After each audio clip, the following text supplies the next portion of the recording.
Let's take a look at this quote. We have a team that you're going to be proud of. They have set the expectations. Anything short of a Super Bowl is a failure. Oh, wow. Okay, RG3 back from injury with the expectation from Shanahan of Super Bowl. Stephen, I'll ask you this. If they do not make the Super Bowl, will this be a failure of a season? No, Redskins? I don't think so. I look at the Washington Redskins. Ladies and gentlemen, we've been sitting here talking about RG3. Everybody wants to talk about RG3. Outside of RG3, what's there to talk about? We like Alfred Morris. I mean, he can play. He had a spectacular rookie season, all right? And considering where he was drafted, he was nothing short of sensational. Pierre Garçon, when he's in the lineup with RG3, they were 9-1, all right? Their problems were when Garçon went down. I know Garçon can play. I think Santana Moore still has a little bit left in him. I like Morris. I love RG3. I know Mike Shanahan has won 2 Super Bowl titles. I don't think that defense is a joke at all. The Redskins are incredibly formidable. Wouldn't surprise me at all if they won the NFC East. But let's be clear. I don't look at them and see San Francisco. And I know that you keep saying if RG3 hadn't gotten hurt, they would have had Seattle. I want to hear that is done. He got hurt. They didn't get him, period. But in the end, the way I look at it, I think, when I think about the NFC, there are 3 teams I think about before I even look in Washington's direction. It's San Fran, it's Seattle, it's Atlanta.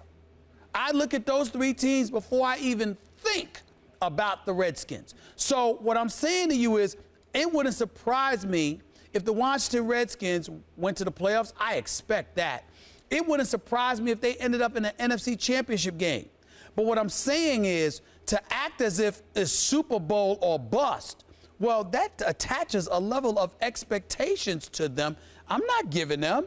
I need to see RG3 step up again. RG3, listen, this dude is big time. He is what has been advertised, particularly by you. I am not taking away anything from him. I love his intellect as well.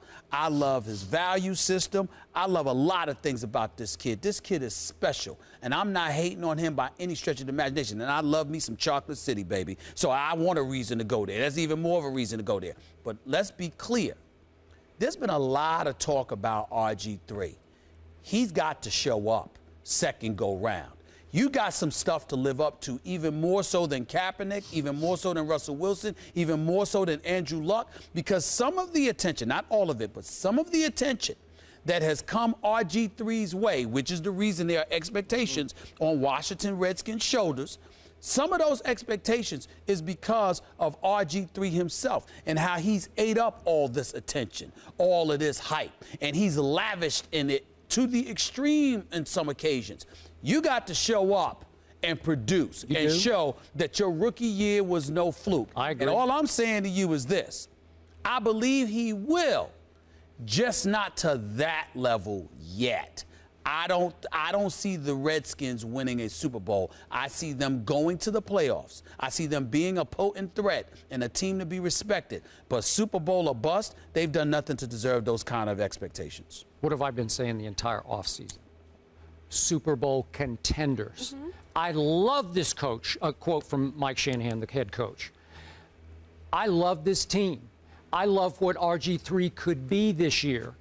I personally don't love it that he's not going to see the light of play until game 1 on opening Monday night at home. Well, it bothers the heck out of me because it's not fair. So I'm starting to lean toward Vic and company can go in there and win this game on opening Monday night. That aside, I love Super Bowl or bust because that's what they should be. That's what they can be. That's what they are.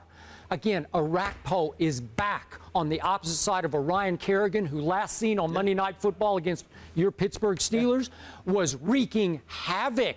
He was playing possessed. I love your Garçon stat. 9-1 when he was healthy. He looks 100% healthy to me.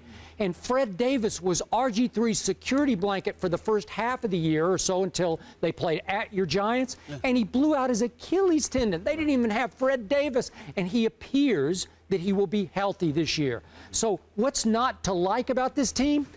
I look at only one team before I start thinking about the Redskins, and that is the 49ers, who were extremely impressive last night on this network.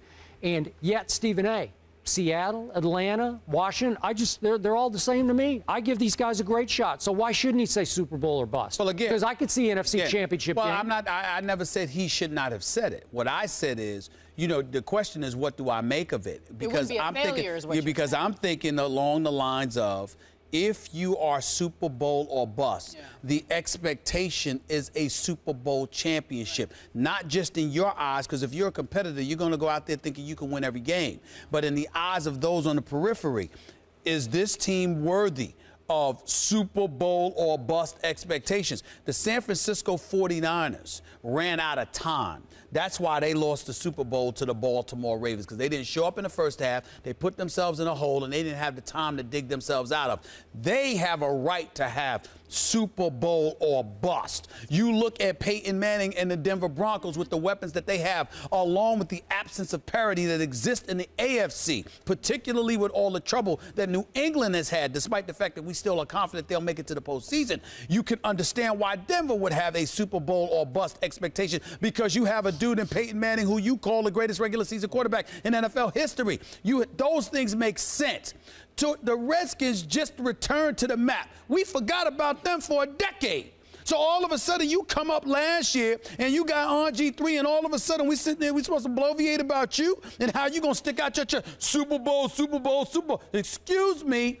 Check yourself, fall back just a touch, all right? Make the playoffs first, win your division again, make sure RG3 is healthy, and you don't have him running a read option all day long where you're jeopardizing his health. Then come talk to me. Because right now, I look at Atlanta, and by the way, Atlanta was in the NFC Championship game. Atlanta got Roddy White, Julio Jones, Tony Gonzalez, Steven Jackson now to replace Matt Ryan. That's right. So I'm looking at Matt Turner. So I'm looking at all of these things, and I'm saying they are loaded. Those three teams loaded compared to the Redskins right now. Okay, last quick point. I do love your thought that Robert Griffin has spent too much of the offseason participating in look at me sort of issues. Yes. Like look at me, look at me, look at me. He was look at me before the game the other night, two games ago. Operation Patience. Remember that? Operation Patience, got fined 10 grand for wearing that T-shirt. Right. Got to live up to it, will live up to it this year. I believe he will too. Super Bowl contenders is what Skip says. The last time the Redskins reached the Super Bowl, 1991. You were still in I was college in college at the time? Vanderbilt. Go They Commodores. won. They beat the Bills in Super Bowl 26.